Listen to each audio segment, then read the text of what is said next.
What is going on, guys? Welcome to another edition of the Dent Digest live show, Woohoo. episode number 39. I got special guest here, Jimmy Stark. What's up, Jim? What's up, man? You Good to know, see you. just another Thursday, right? Just another Thursday. So I want to kind of get into some stuff we've got going on here. We're going to get into Jimmy's story. It's going to be a lengthy show, I see. So I'm excited for this show. So don't go anywhere. Got good stuff coming up. It's gonna be good. I'm telling you, I was talking to a couple guys today and I was just explaining how excited I was for this show. You were actually scheduled for next week, Yeah. and I was gonna bring one of my body shops owners on to go over what the importance of paintless dent repair is to the body shop industry. But he came down with the flu. So I ended up calling Jimmy and said, "Hey, you want to come a week early?" And he's like, "Hell yeah." So this is where we are, The flu was brutal. My whole house, my wife, my kids, we all had it last week. It was brutal. It killed us, man. We're good now. It's a brutal, virus this year. I never get the flu shot, so let me knock on some wood. Yeah, I don't either. Where's some wood, damn it. I did get some tools I want to bring over real quick and run through these pretty quick. So I received one of these from Brent, the Dent Freaks paddle. He just launched to go on A1, Anson, and who else? Dentcraft. It's a pretty good paddle. This one is his new style. I have his older style. Super Is it clean. heavier than Mike's? It is heavier. Oh, okay. I've got, and what I'm going to do here, and I'm actually going to do this right after MTE. I'm going to do, I've got a bunch of paddles. I'm a paddle guy, and I'm going to do the paddle showdown. So I've got a bunch of different paddles. I'm going to go through what the perks are of, this paddle or that paddle. I've got another one that's Kyle Violet's, the Dent Wizard. That was a gift that I used before I got any of these. So we're going to do a throwdown, the paddle throwdown right after MTE. So keep your eyes open for that video. Nice. But I was using this. It's pretty hard wood. It's definitely whatever composite he's using is or whatever wood he's using is super hard. So I've been using it ever since I got it. But we are going to do a throwdown. We're going to do a paddle throwdown. Nice. So nice. The other thing that we are doing that I have here is Peter from VIP Tools is coming out with some new tips, and they're launching at MTE. And it's kind of a gray hard plastic. I don't even know the name of it yet. It hits different than his black. It doesn't mar. It doesn't mushroom. I mean, I've been using this one since I've got it, and there is just nothing that's marred it or anything. So yeah, it's really, really good, really, really hard. So he's coming. Is it like the Pee-wee, or is it kind of like the Pee-wee? It's got a little different of an end. He's got 3 different sizes here, 3 different types of tips. Yeah. But it's really close to the Pee-wee. Yeah. The plastic's different. It's more charcoal color. Yep. So I have no clue. Some of these materials, even the Pee-wee is just a really tough material, So it's I'm excited for MT. I wish you were going. I wish I hear all this hype online. I get all excited. I want to be there so bad. I got to go to one event this year, and that was MME in Denver. And that was where we definitely met. Yep. That was a lot more bang for your buck. So I wanted to go there and skip this MTE go around. It's there is a lot of new tools dropping. So many new tools. It's it's crazy. It's I'll save myself a couple grand. You are or more. You are going to save yourself some money because it's crazy this year. I keep hearing from different guys of tools that are dropping, and I'm just like, man, this is going to be tough. It's going to be super tough. But I'm excited. It should be fun. But let's get into you. So we're Oh going to get boy. into the down and dirty here with Jim Stark. So where are you from? What's the name of your company? Let's start with that. So I'm in the San Francisco Bay Area. The name of the company is RPS Dent Plus. I've been pushing metal since 2011, trading under Marty Runnick, and love what I do, man. The whole reason why my story came about is because I think you and I were riding to the airport in Denver. Yeah. After the MMA. Yeah. And I don't know how stuff came out, but we were just talking and just boom, boom, boom, boom, boom, and then somehow afterwards you were like, "Wow, that might be kind of cool to talk about." Yeah. I was you meet Jimmy, okay? And he is exactly like he is here. So nice. Just a really nice guy. Like Scott was like when we first sat down and we just met briefly, and he's like, man, he is the nicest guy. Just Scotto really, said really that. nice. Thanks, So Scotto. when you told me on the way to Denver, I was like, what? I didn't know any of that. You know what I mean? So let's get into it. I must have drank some truth serum or something. That shit just started spewing out. Well, here it comes, boys. Here it comes. So let's go. Let's get into this story because we got this hour. Okay. If we go over, we go over. But cool, man. Jimmy at first was like, I don't know. I think we're gonna have plenty of time. What are we gonna do with all this extra time? I'm like, we're not gonna have any extra time. Trust me, we're not. Yeah. So let's get into it. Let's get into from go. All right, Hope man. you guys are ready. I'm going to respond to your questions at the very end because I'm going to let him kind of run through and I'm going to kind of interact with him directly, and then we'll get to the questions at the very end. Yeah. Wow, man. So it's mid 90s. Let's take it back there. Mid 90s, early 90s. I was man. I was in San Francisco, involved in the rave scene. I was having a good party old time, and I didn't want the party to stop. I just wanted to keep on going and keep on hanging out with all those people. It was kind of crazy. And one of my buddies was dealing drugs. And I was like, hey, man, what's up? Can I get on this action? Were you like just going to the rave scenes or were you just, okay. Yeah. Just going, having a good time. That could be a whole nother deep conversation, but we won't go there. So I got involved with my buddy, and it only lasted 6 months, man. It didn't work out well. Our whole crew went down, and everybody got busted. Everybody had to do a big chunk of time. I got sentenced to 6 years. I had to do 5 years of that time, and that's not something I talk about all the time, man. I kind of like stuff that way behind in my life and just don't ever bring it up. But now when you let's just slow down, get into a little more detail. When you guys got caught up and going through all that, were you working a full-time job at that time? What were you doing, or was that it? No, that was it. I was just hanging out in the scenes, just doing that work. And I was flying to Hawaii a lot because it involved California and Hawaii.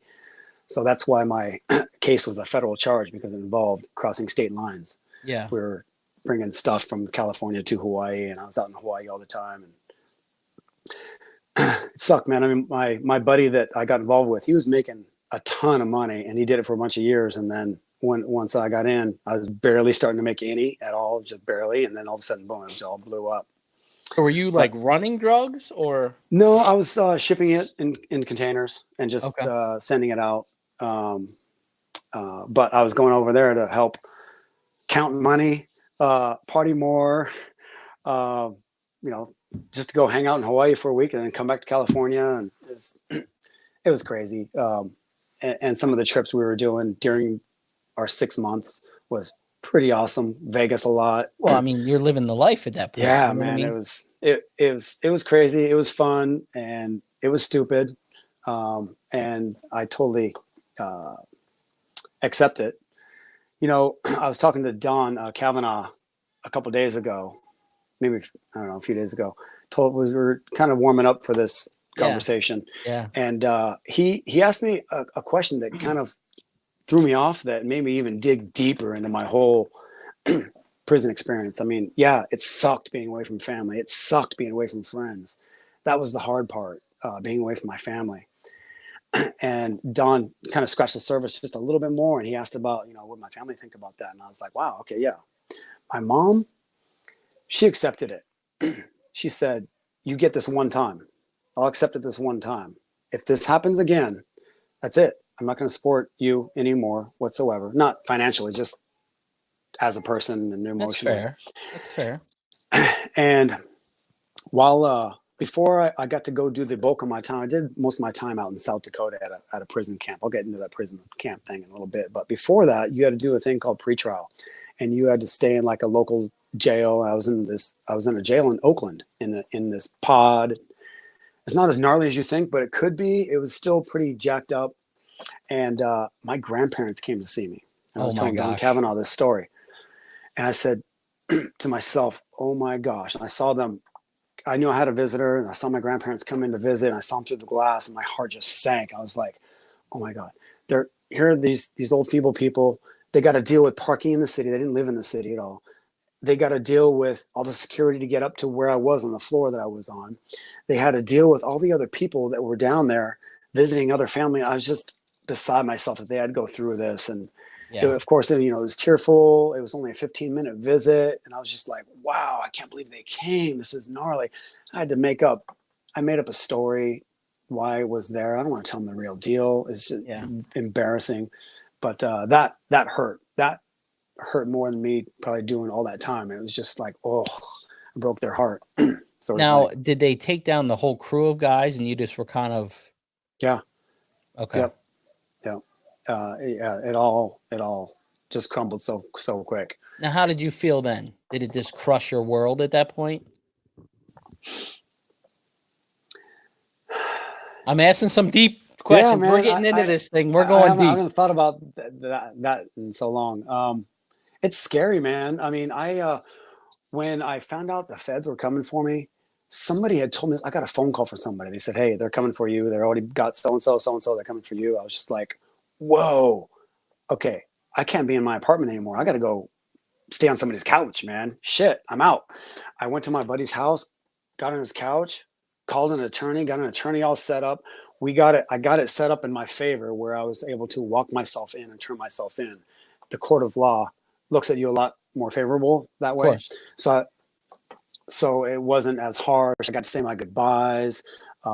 Once I turned myself in, they released me for a little while until my whole court thing was done. So I can, go stay with my, folks or whatever, put my stuff in storage, all the whole sucky stuff that goes with doing the chunk. At one point you handled it the adult way. You know what I mean? You had everything handled before to where it wasn't a burden on anybody else, or you didn't lose every single thing. You know what I mean? It was kind of, you prepared for it like an adult.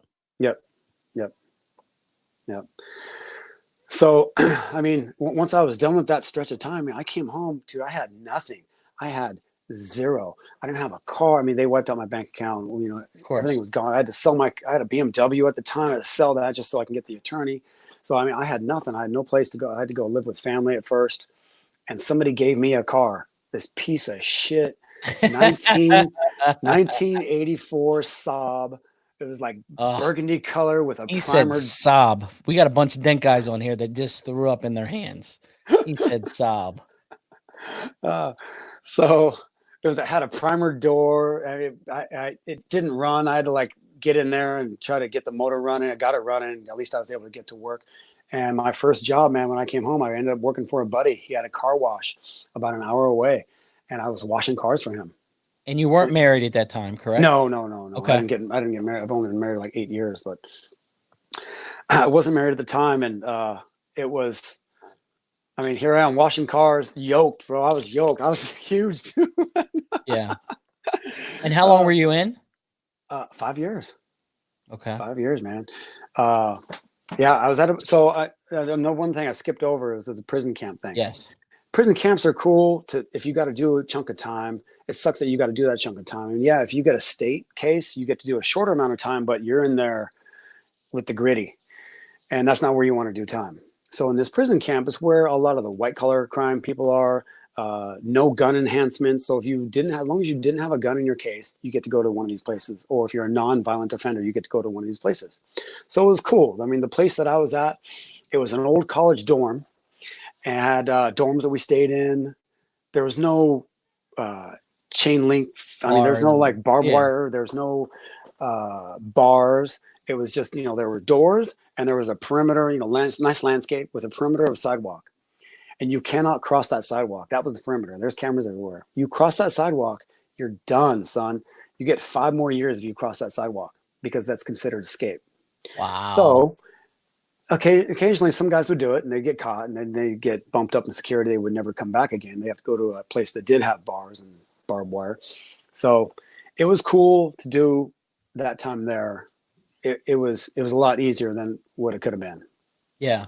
So that's what a prison camp is. So you came out swollen, like you said. So you were just lifting weights. I came out with an AA in business too, man. I went to college while I was in there. I mean, I'm the king of making lemonade out of out of lemons, man. Yeah. So I turned a negative into a positive on that one. But so let's fast forward to me getting out. Was washing cars at my buddy's car wash, his detail shop, and did that for a while. Moved up to management really quickly. Was managing dealerships and got to see, you know, what's going on in these dealerships. Now I've got one question. Yep. What was it like when you left jail? That day that you were released. That's really interesting, bro. Yeah. So that's okay. You're not supposed to have any money while you're in there. I was able to hold money when I got out. And after 5 years of being told, hey, you're not supposed to have these things. And now I have these things in my hand. I'm like, whoa. I'm like, okay, this is kind of weird. Okay. And I remember I had to fly through Denver. I had a layover in Denver. And I was tripping out on all the cell phones that were everywhere, laptops everywhere. I mean, yeah, 96. I mean, yeah, they just started later. There was laptops, but there's no phones, very little. I mean, I had a phone just because I was slinging whatever, but there were phones everywhere. I was tripping. Everybody had phones. I was looking around going, whoa. And I remember I was so intrigued with all the retail stuff in all those shops. And Denver Airport's big. Yeah. I had like a 3 or 4 hour layover. I walked so much in that place, just tripping on all the stores, going to the stores, looking at all these things, looking at packages, looking at, whoa, what's this? Oh my God, whoa. You know, when you go work out, you hurt for a day or two after that. Yeah. Dude, my calves killed me because I wasn't used to walking that far, because I was locked up for the 5 years. Yeah, we had a little tiny track, and I played tennis and softball and baseball, whatever, but I didn't get to walk that much, dude. It was crazy how much my calves hurt, but it was a trip seeing all the advancement of technology and being gone for those 5 years, and all of a sudden see that jump.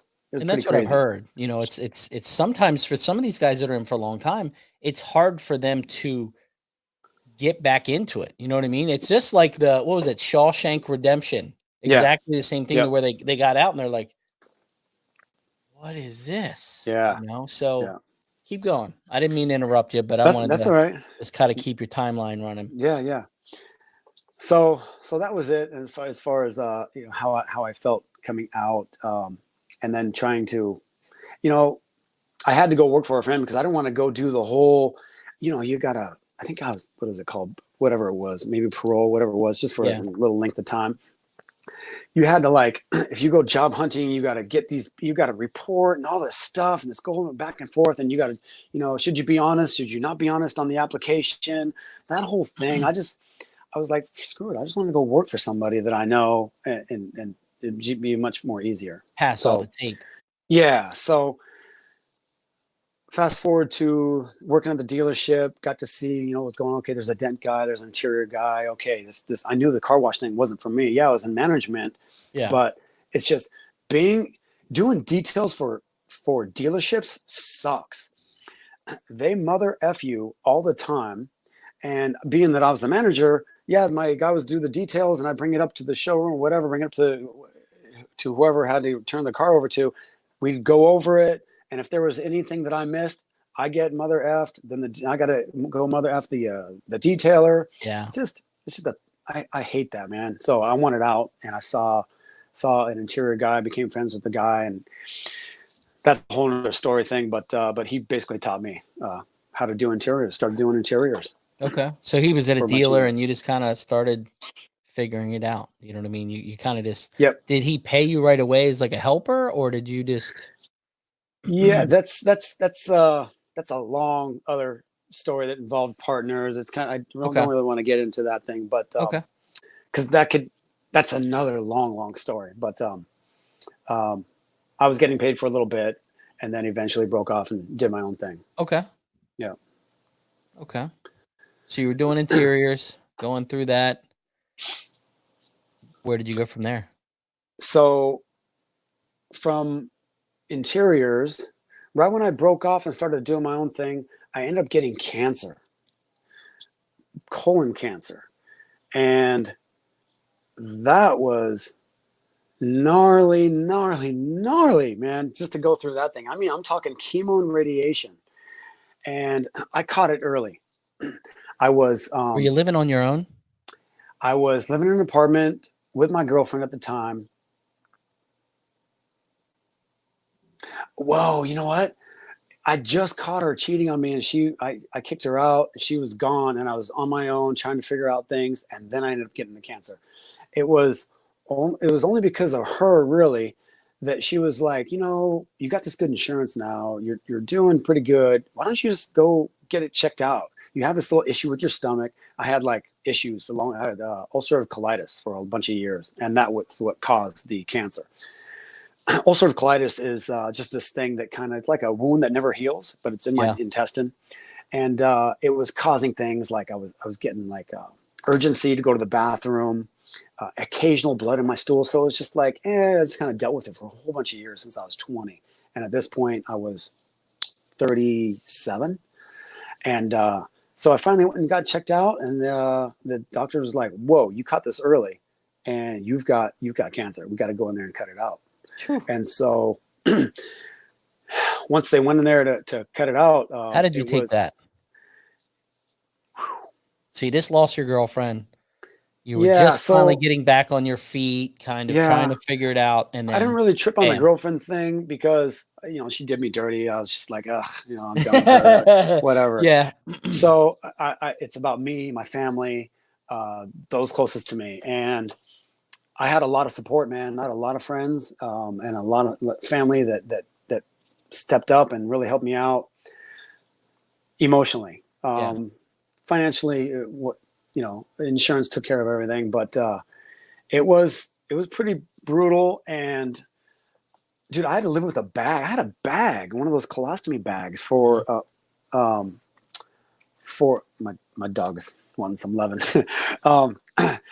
I had to live with it for 8 months, and I almost had to live with it for the rest of my life. But I got a second opinion. I got a better surgeon. I got the chief of staff for this area, and he was able to save my colon area. So once the healing process was done, we got to get rid of the bag, and then I can go on with a normal life. I mean, it's never normal.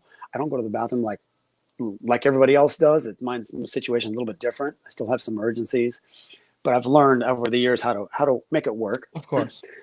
But at least I get to live a normal life. So you did do chemo and radiation, and how hard was that? It was brutal. I have good genetics. I was able to pull through it really well, and I was also taking really high quality supplements that really helped me battle that. I hired a naturopath that got me on the right track. Yeah. And if you guys don't know him, I hear he's an amazing surfer. Yeah. I've been surfing for a long time. I started competing after I turned 50. I started competing just because I live by the beach now. I was able to hit it all the time, but that's a whole nother thing. So keep going. So you pulled through with the radiation. You had the surgery. You got the second opinion. Yeah. So once the bag was gone, then I was able to just kind of cruise along. And and you're figuring out life. How long were you down? How down like, long what do did you you mean down like, work through that whole process? Or? dude, I even worked with that colostomy bag. So I had to wear like a big baggy shirt to go over it just to hide it.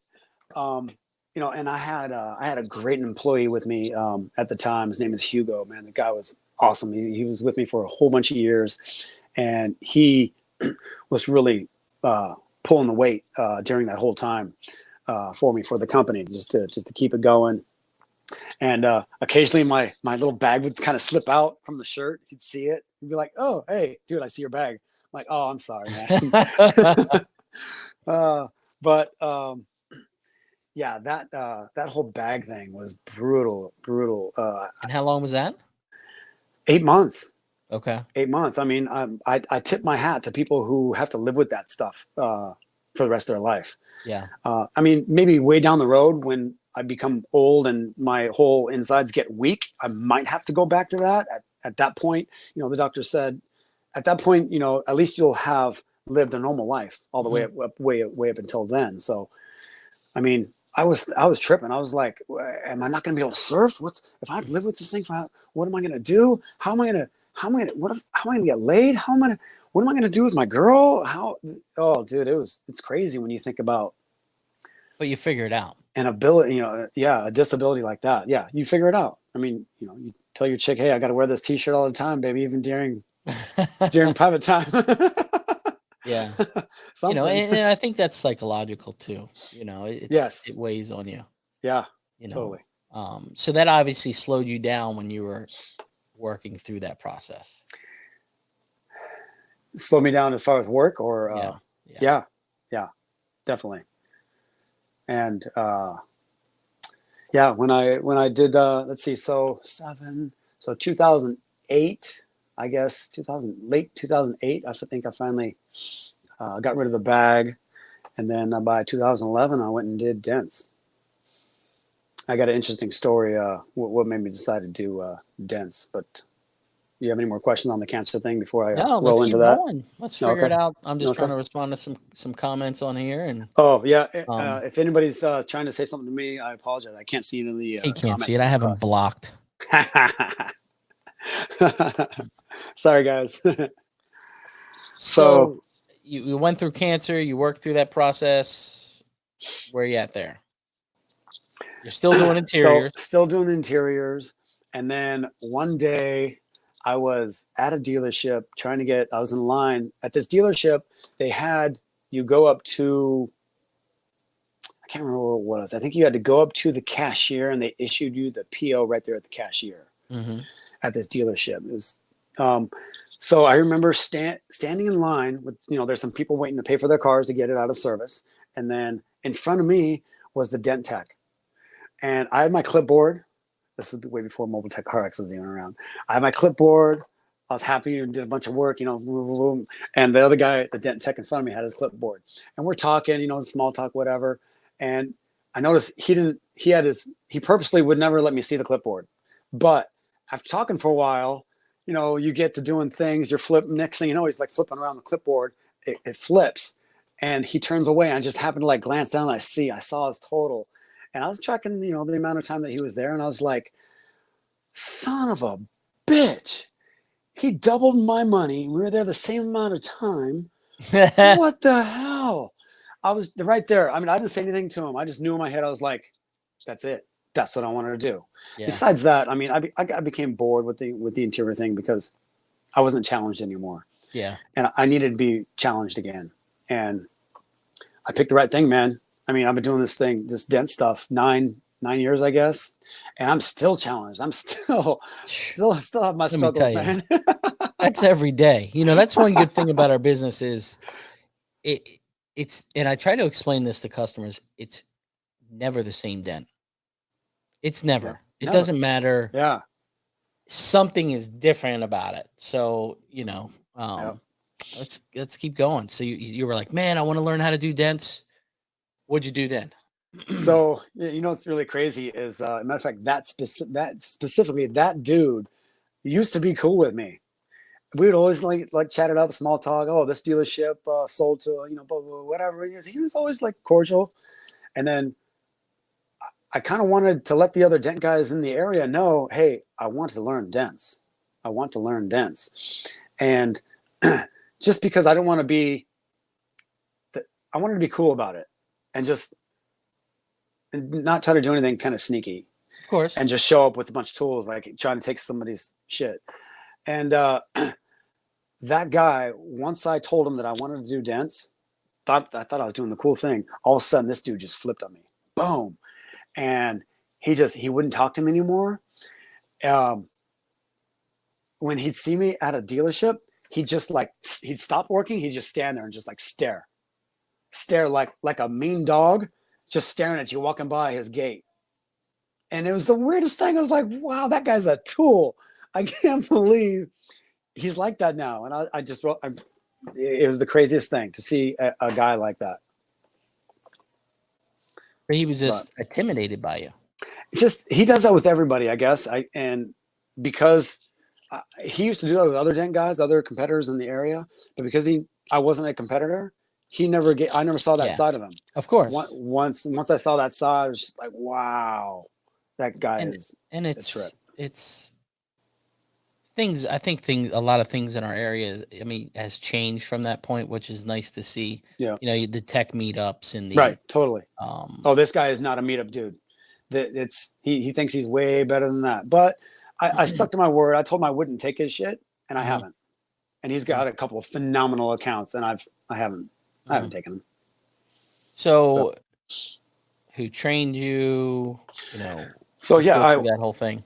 Okay, I went to Marty Runnick up in Sacramento at his Top Gun place, and 2011, and did that. Practiced in my garage, bang, bang, bang, bang, bang, bang, bang, bang, on a door that I got from a body shop for 6 months before I even attempted to go to one of my buddies who owned a little pot lot, and went out to his lot, started doing dents over there, and I was trying. I'd spend so long on one little dent, dude. It was the craziest thing. I'd pull up a chair and go through my lunch just trying to get this dent. No, it was the craziest thing, man. Once I first hit the lot scene.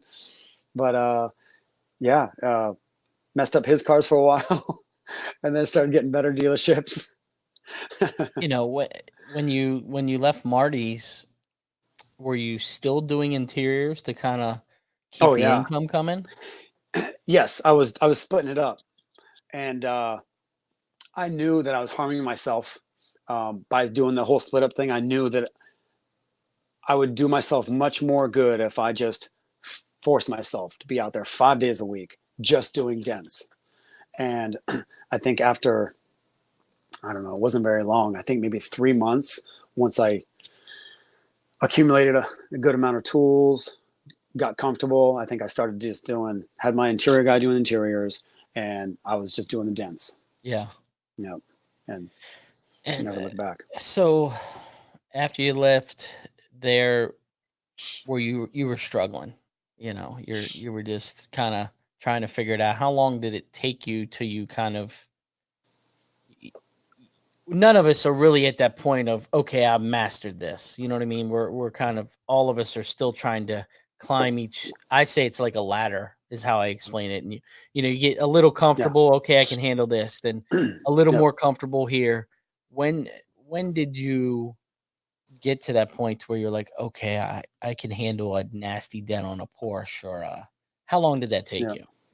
And don't get me wrong, I turn down hella work. Even today, if I see something that just I don't feel like I'm up for it, I'm like, nope, sorry, body shop. Now, do you refer that to someone else, or you just turn it down? No, I just turn it down. I sent it to a friend's body shop, trying to get some of that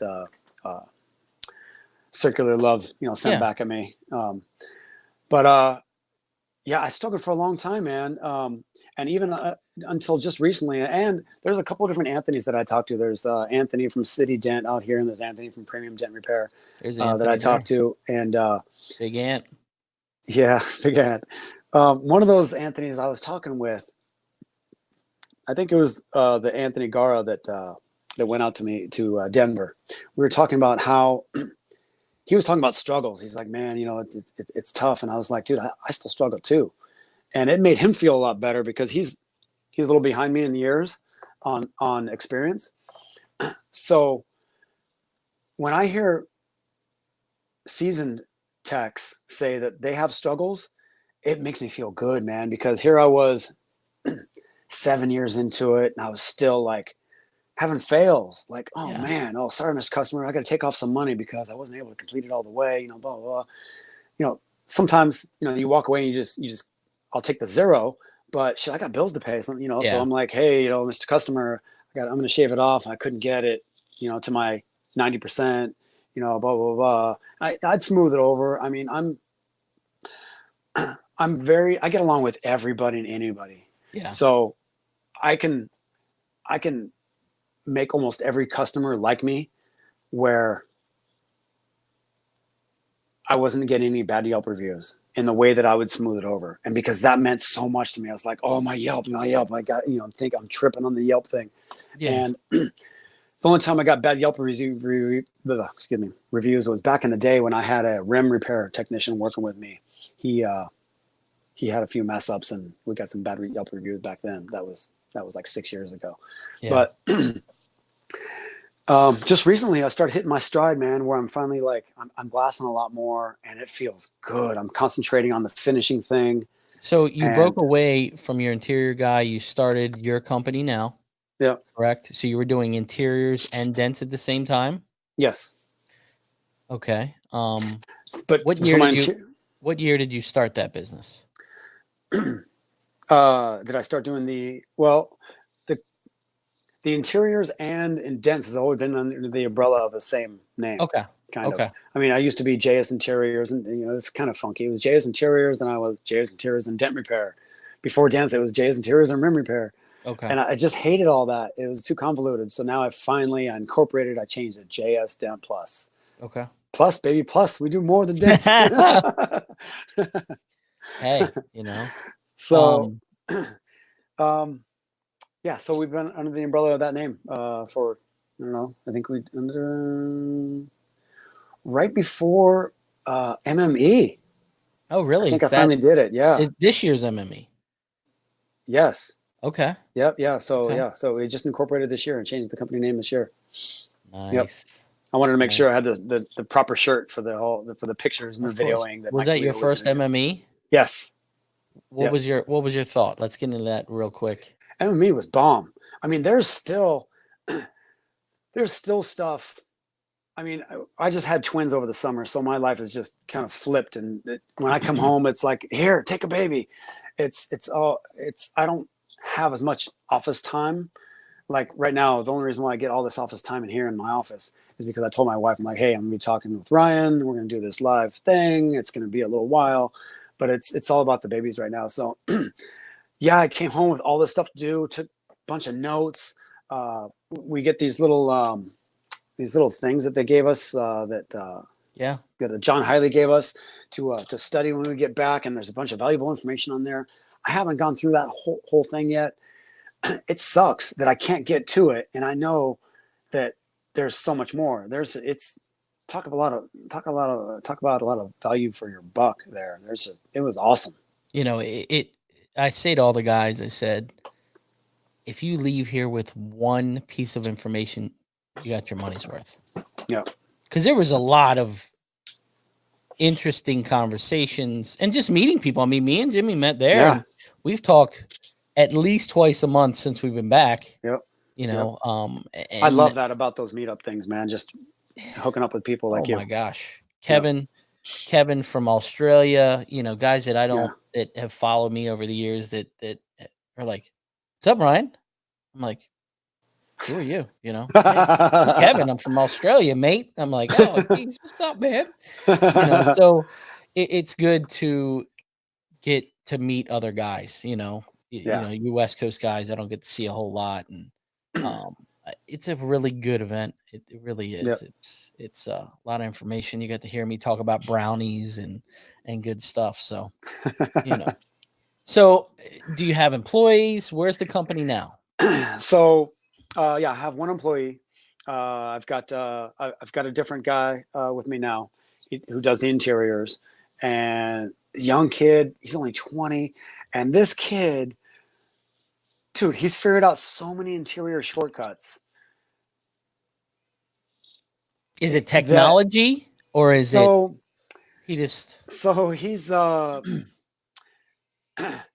was more about doing the best quality interior repair. I don't care how long it was. I'm going to do the best quality. But, and of course, when it comes to a retail setting, you have to. But these dealerships, they don't give a hoot. They just want it done quick and get out of here. And they want it done cheap. And they want it to look good so they can sell the thing. So this kid has figured out so many shortcuts. He shortened up my route, my 1 week route of interiors. Yeah, business is slowed down. It's not, there's not as many cigarette burns as there used to be, sort of thing. But And you said that earlier. You said the cigarette burns was people kind don't of a smoke hit. as much as they used to. We used to do cigarette burn repair all the time on the seats, on the carpets, on the headliners. People just, now it's just, you might get joint burns. That's about it. Especially here in California. In Baltimore, we get bullet holes. Oh man. So he's figured out a bunch of shortcuts, and he's quick. He only works like 2 days a week. Maybe if he has some more body shop stuff, he'll work a third day a week. Yeah. But nice. It's just me doing dents. I don't have a dent tech underneath me. It's just him and I. It's hard. Hard, because it's an investment for a company. It takes a long time. You have to stand behind a guy for a long time to get him to where you're comfortable. Yeah. Yep. So how's business? It was funny because I'm going to go into this story real quick. Jimmy calls me. It was like a Friday afternoon at like my time was like 6:30 because we're 3 hours difference, and leaves me this long entailed voicemail. And it's just saying, oh yeah, that's hey, right. I just want to tell you, I really appreciate it telling me. And what I did was I have a girl that I use that handles my pens and my pads. And that was one of the things I spoke about it at MME. And he got him and he went in and he was just so excited. For me, I listened to that voicemail like 10 times. I was at the dinner table with my wife and I was like, you got to hear this. You got to hear this. Just that little things help people, that make a change. And it was just super cool. Kind of go into what you did. You ordered the pads and the pens. Yeah, got the pads and the pens, and went into, I think, I was at a dealership, and I just happened to be in the service area, and I was like, oh yeah, that's right, I want to start doing those pens and pads. I happened to be there doing something. I think I was buying a part. I just bought a truck, so I needed a Ford part. and so I started passing them out. And these guys, they lit up. These guys, the service writers and even the parts guys, they just lit up like, oh, awesome. Thank you, man. Thank you. And there happened to be a customer right in front of one of the guys. And he was like, whatever, he was busy. And then he goes, oh, I need one of those anyways. He snagged a piece of paper, wrote it. The employee was like, hey man, that really works. See, it worked right there. And can I get another one? I was like, sure, man, whatever. Here you go. Here's another one. Yeah. I mean, like I was telling you earlier today, I haven't got any work from those yet, but it just started. I just started passing those things out. But it's a good ego booster. It makes you feel good. Like, wow, cool. I'm doing something right here. Yeah. Yeah. It's brand recognition. Those posted, it's like little Post-it notes. And they use those as cards. A lot of my shops will just give people the Post-it note instead of a card. So yeah, I just yesterday I was in a body shop and somebody I gave pens and the pads, and this girl goes, oh, by the way, do you have any business cards? I go, you don't need a business card. You got my number right there. You got a pen and all of those business cards, a piece of paper right there. That's all my phone number right there. So yeah, I can see that.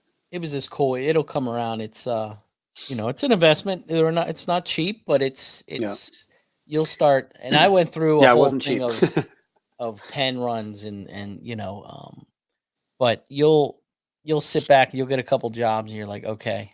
And then it'll just start rolling. And I'm telling you now, you're going to be ordering more and more and more. And you're going to be like, Ryan, it's all your fault.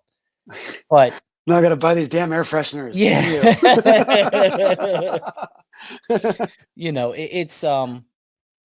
It was just, for me, it was cool to have you reach out and say, hey man, I could tell how excited you were. It was just super cool. Yeah. It was nice. Yeah. That's cool. So business is growing. You know, what's your are you a retail guy? Are you a lot guy? Hail? What is your whole So we definitely don't get any hail out here. I think I Okay. might have done two hail cars in my existence, just because the dealer happened to come across them or buy them, not knowing, Yeah. and and it sucked doing hail because I wasn't used to it. All the extra R and I.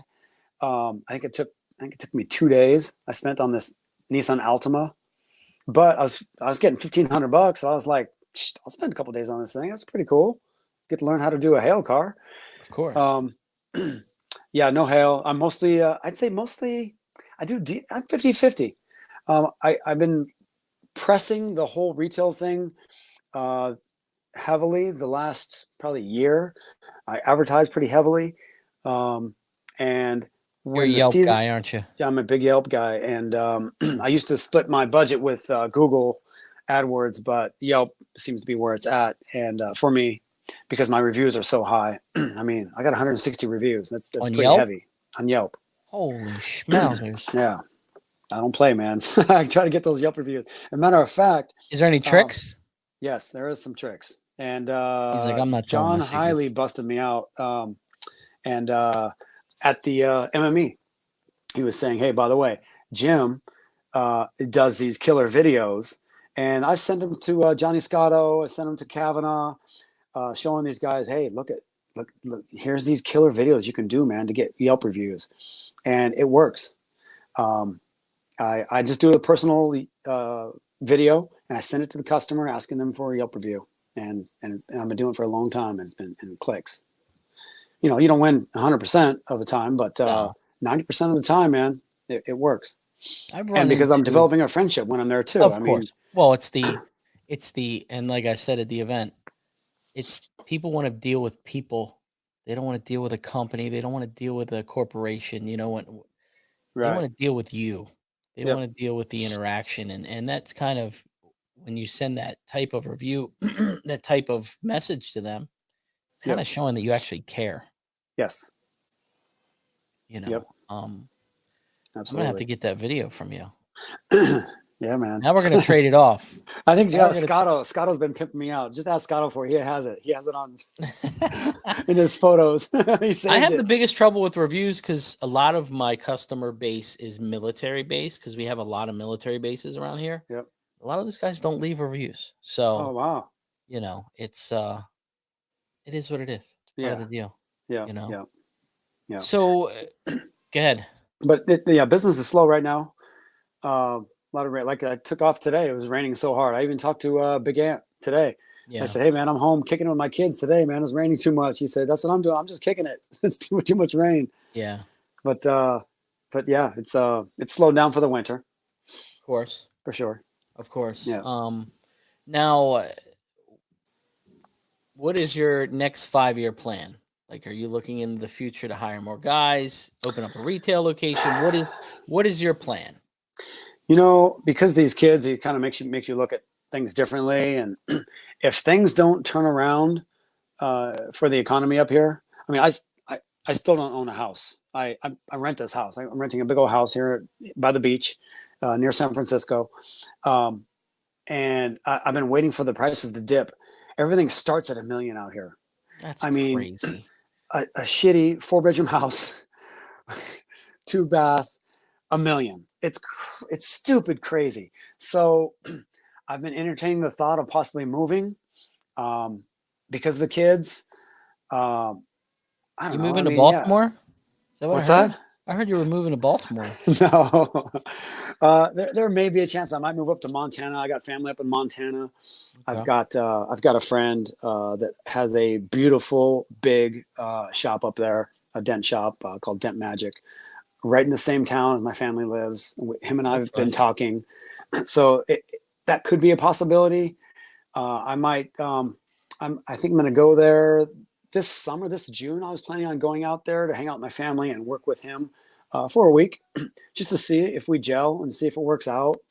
Give it a test run. So just that's my 5-year plan. I'm not sure if I'm going to grow this thing out here because I don't know if I'm planning if I'm going to stay or not. Yeah. Hey, Yeah. But my retail is strong. I hate to walk away from it because the retail is strong out here. I mean, when the season kicks in, I'm busy, man. I'm doing retail all week long. I kind of put my dealers on the back burner. I get to them when I get to them.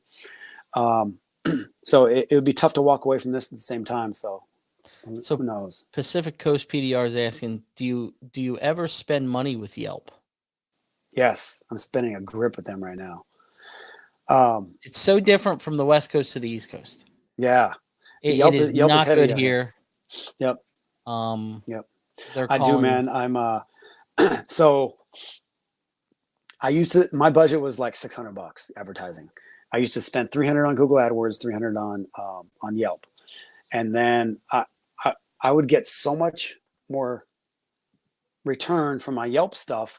Sometimes I would cancel my Google AdWords and put all the money over in Yelp. So now, and I just upped it for the winter. So I was at like $650 normally with Yelp, and now I'm spending $750. I just upped it another $100. Now I'm at $750. Which, when you get to that tier, they really catapult you up. They really kind of like really start to rub your back. Then they're like, okay, cool, you're a good little customer now. We're gonna give you some extra little perks here.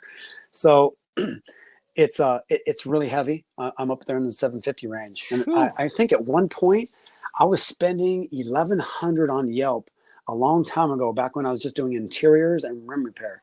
Because rim repair, there was so much work in rim repair, and we just went heavy on Yelp, and it came back on the rim repair thing. We were making some good money with the rim repair back in the day. Jimmy, John Scotto saying he's moving to Boston. He's definitely not moving to Boston. Me moving to Boston. Hey, we got good waves in Maryland, so we can fight about this. Hey, Scotto, I would love to come work in your shop, bro. And while I am talking about Johnny Scotto, and borrow your tools too. I know you got some great tools. He does that. Let me tell you, this guy. We are having a Dent Tech meetup, East Coast Dent Tech meetup at John Scotto's shop, RPM Dent Repair, March the 7th. So you'll start seeing some stuff leak here, probably after MTE. Give you all the info. Should be a great time. So, that's after Jimmy Stark moves to Baltimore.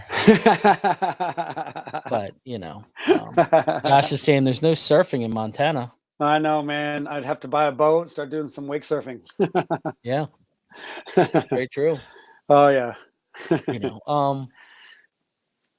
Well, it's right now, if you look at your tools, what are your top 3 tools right now that you would say have made a difference in your business? You know what? I only own 2 stand-aligners.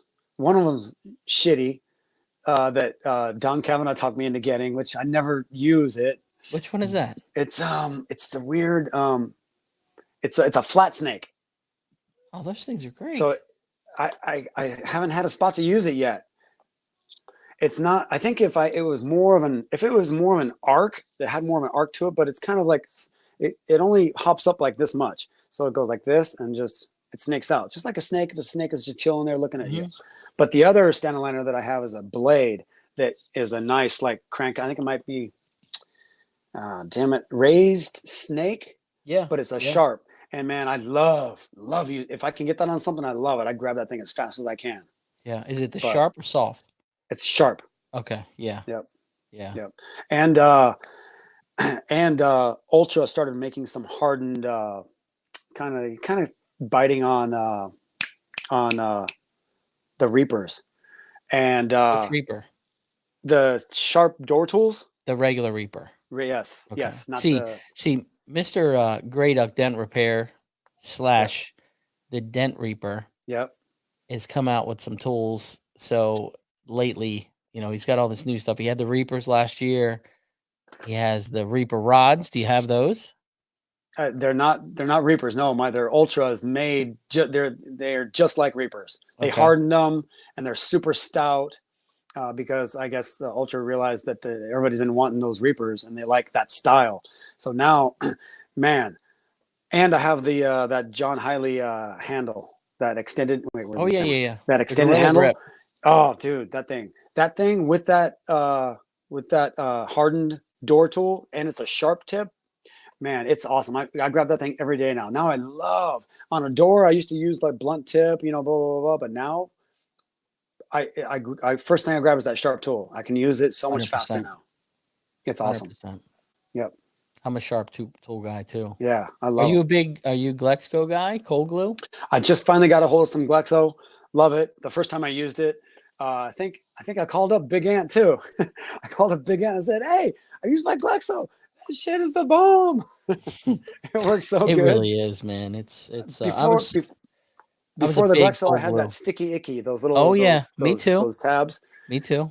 Yeah, I was using that, but the Glexo way better. Yeah, it is. Whatever pine tar they have mixed in with that stuff is serious. Sometimes I'll come home and my fingers are all black. Oh yeah. It sticks in there. You can't really get it off with the alcohol. And they're another company. Don's working with them, so there's a lot of new stuff coming out. Cool. But no, I'm super glad that we got you on and got this story out there. There were a lot of guys that I was like, I talked to Vinny last night and I was like, man, you got to join us. He's like, what's up? I was like, putting out a serious story here. You're going to have to need a box of Kleenex and a bag of popcorn, So I appreciate you coming on and really. Yeah, man. I put it all out there, guys. Now you guys all know my shit. Hey. Put it all on the table. I am who I am. That's it. It's real life. You know what I mean?